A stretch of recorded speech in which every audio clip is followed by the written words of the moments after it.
Кем на самом деле были фараоны? Как готовились к загробной жизни? И какие факты про Древний Египет ломают привычные стереотипы? Фараон в Древнем Египте — это не просто царь в короне, а буквально ходячее божество с административными обязанностями.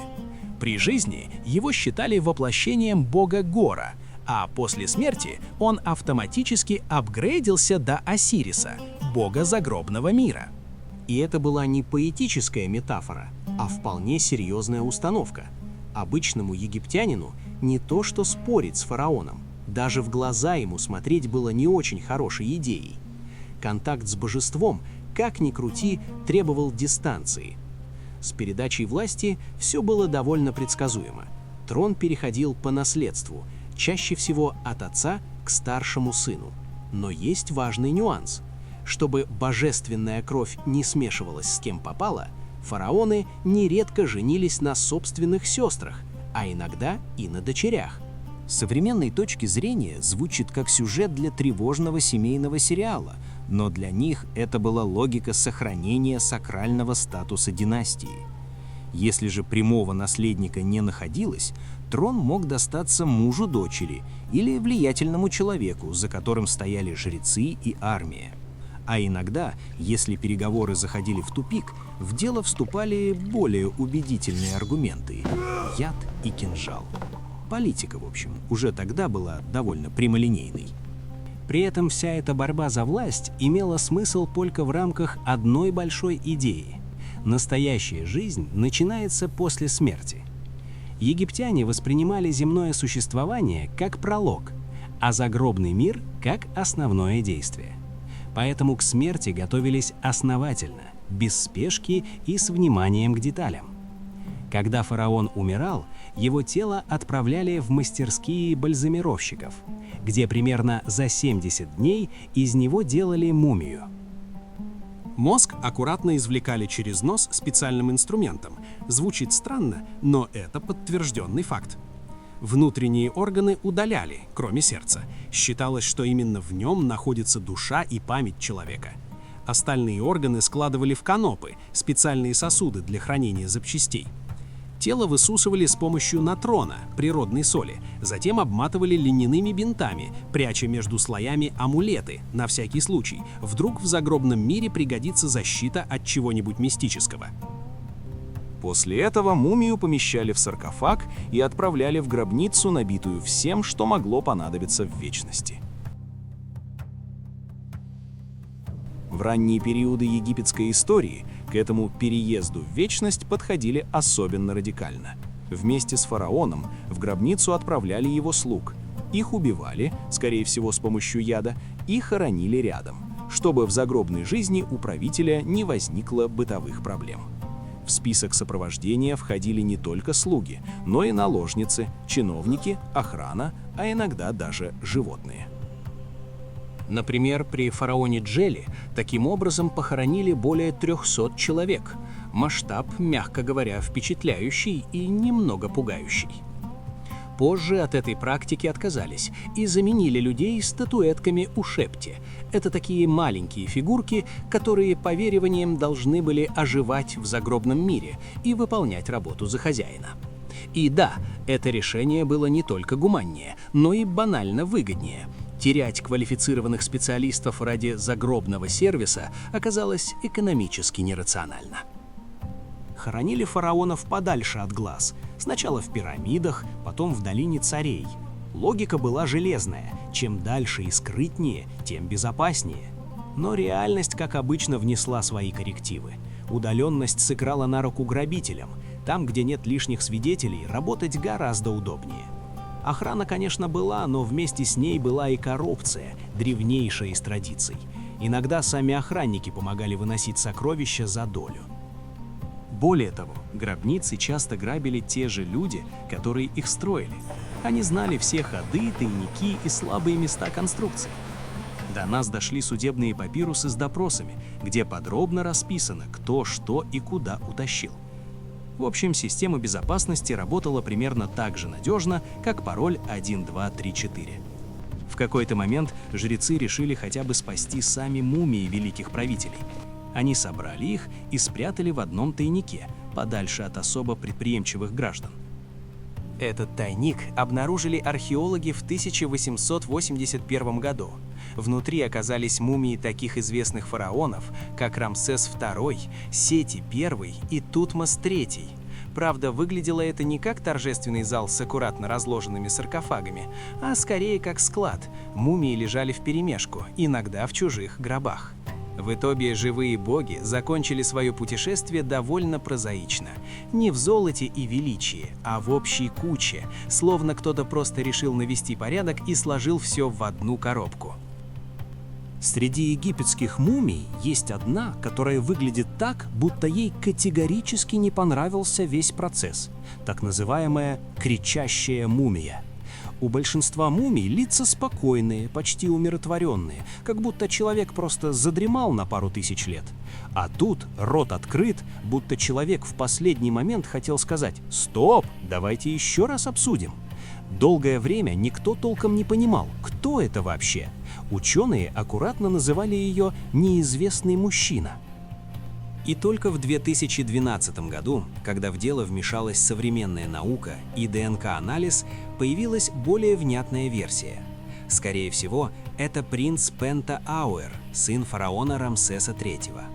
История у него, мягко говоря, неудачная. Он участвовал в заговоре против собственного отца.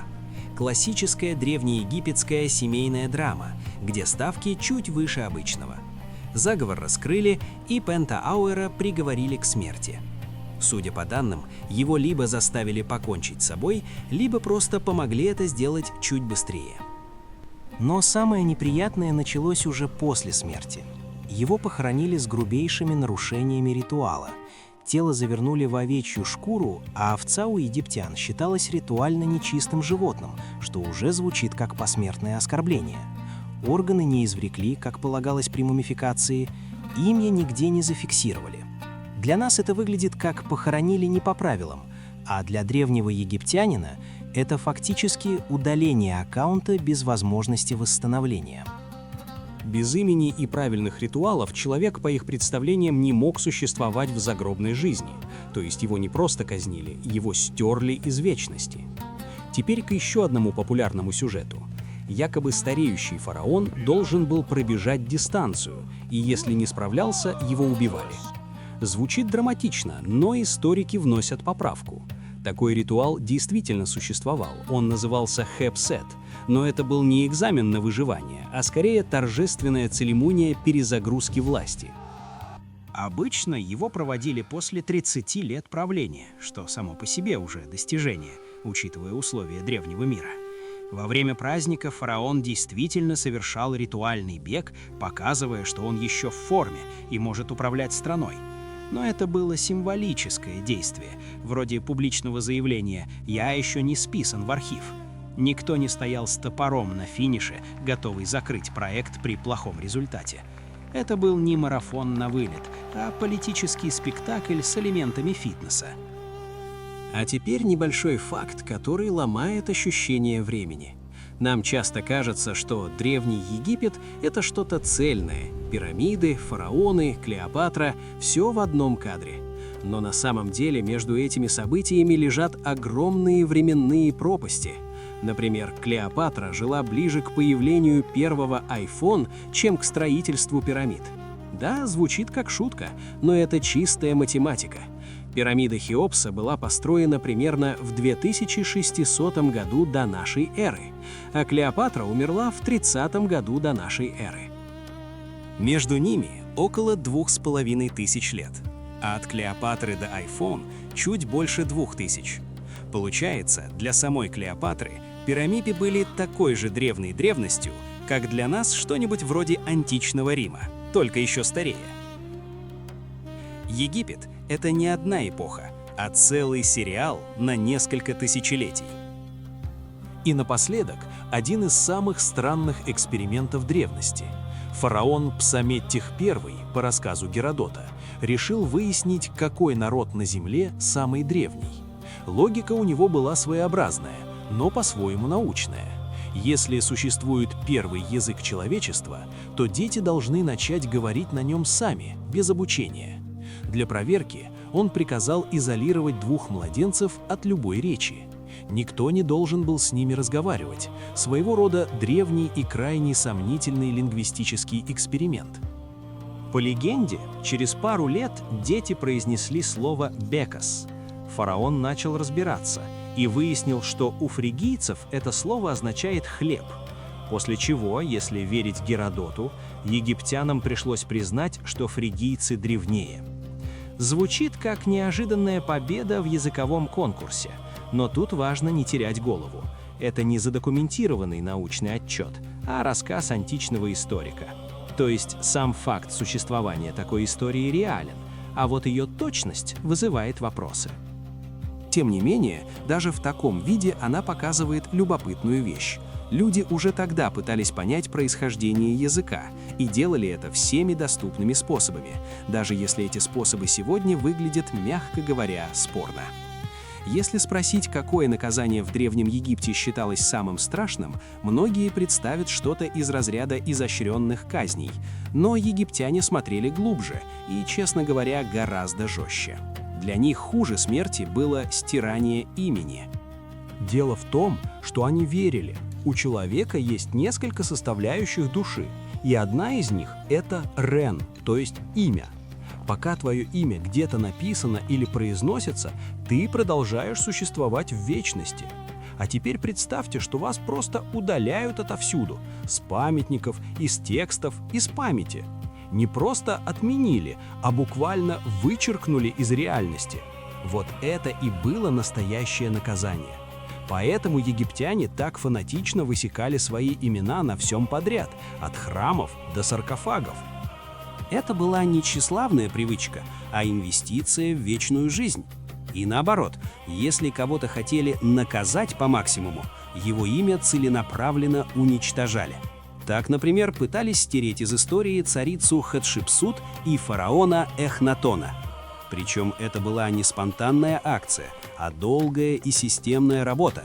Рабочие годами сбивали надписи, переписывали тексты, убирали изображения. Настоящая древнеегипетская версия — переписать Википедию, только с молотком и зубилом. Эхнатон — вообще отдельный персонаж, который, кажется, решил проверить, насколько далеко можно зайти в реформах, прежде чем система скажет «хватит». Он был одним из самых необычных фараонов и устроил настоящую религиозную революцию. Вместо привычного пантеона богов он ввел культ одного единственного божества — солнечного диска Атона. По сути, это ранняя форма монотеизма, то есть веры в одного бога. Для Египта, где богов было больше, чем выходных дней, это выглядело радикально. Он закрыл старые храмы, лишил жрецов власти и ресурсов и даже построил новую столицу – Ахетатон, буквально горизонт Атона. Провел полный ребрендинг страны. Но после его смерти все откатили обратно с той же скоростью. Старых богов вернули, столицу забросили, а имя самого Эхнатона начали активно вычищать отовсюду. Его пытались сделать человеком, которого никогда не было. Правда, спустя несколько тысяч лет археологи все равно раскопали эту историю, так что попытка оказалась не до конца успешной. А теперь к самому известному фараону – Тутанхамону. Ирония в том, что при жизни он был, мягко говоря, не суперзвездой. Правил около 9 лет, серьезных достижений не оставил, умер подростком. Казалось бы, идеальный кандидат на забвение. Но вмешался случай, тот самый фактор, который иногда решает больше, чем все реформы и завоевания вместе взятые. В 1922 году археолог Говард Картер нашел его гробницу, и она оказалась почти нетронутой. Это редкость, потому что большинство гробниц разграбили еще в древности. Внутри обнаружили 1000 предметов, от украшений до мебели, включая знаменитую золотую маску. И внезапно Тутанхамон стал главным лицом Древнего Египта. Не потому, что был великим правителем, а потому, что его просто не успели ограбить. Иногда история — это не про достижение, а про удачное стечение обстоятельств. При этом исследования показали, что за роскошной маской скрывался довольно хрупкий подросток. У Тутанхамона были серьезные проблемы со здоровьем, во многом из-за близкородственных браков в династии. У него была деформация стопы, он хромал и, скорее всего, передвигался с помощью тростей. В его гробнице нашли больше сотни таких предметов, причем многие с явными следами использования. То есть это не декоративный реквизит, а реальная необходимость. В итоге самый узнаваемый фараон оказался не могучим воином, а больным юношей, которого история сделала знаменитым постфактум. Женщины-фараоны в Египте — это вообще редкий жанр. За тысячи лет их было буквально несколько. Самая известная — Хатшепсут. И у нее все сложилось довольно успешно. Она правила около 20 лет, что уже само по себе серьезно, и ее эпоха считается стабильной и процветающей. Но была одна проблема. По всем канонам фараон — это мужчина. Поэтому Хатшепсут подошла к вопросу творчески и начала изображать себя в мужском облике, с мужским торсом, в традиционном одеянии и даже с накладной церемониальной бородой. Все, конечно, знали, что она женщина, но формально образ соответствовал должности. После ее смерти включился уже знакомый сценарий — попытка стереть ее из истории. Ее изображения разрушали, имена убирали. Видимо, кому-то очень хотелось сделать вид, что этого эксперимента не было. Но, как показывает практика, если ты уже построил храмы и оставил следы по всей стране, полностью исчезнуть не так-то просто. И, наконец, Клеопатра. Пожалуй, самая известная женщина, связанная с Египтом. И здесь есть неожиданный момент. Она вообще не была египтянкой по происхождению. Клеопатра происходила из династии Птолемеев. Это греческая, точнее македонская династия, возникшая после распада державы Александра Македонского. То есть страной несколько веков управляли люди, которые говорили на греческом и, мягко говоря, не спешили ассимилироваться. Клеопатра в этом смысле была исключением. Она первая из своей династии выучила египетский язык и начала общаться с местным населением напрямую. Помимо этого, она знала еще несколько языков, что делало ее довольно сильным политиком, а не просто роковой красавицей из учебников. Ее правление закончилось после поражения в борьбе с Римом. После ее смерти Египет окончательно потерял независимость и стал провинцией Римской империи. Так закончилась история Древнего Египта как самостоятельного государства. Не с громким финалом, а с аккуратным переходом под управление другой сверхдержавы. Но именно в этой тишине, в отсутствии громких битв и разрушений, скрывается настоящая трагедия. Великая цивилизация, просуществовавшая тысячелетия, растворилась в чужой тени, оставив после себя лишь память о былом величии. И теперь, когда мы смотрим на обелиски и пирамиды, нам остается только гадать, что бы было, если бы история сложилась иначе. Но история не знает сослагательного наклонения, она просто идет вперед, оставляя за собой лишь отпечатки прошлого.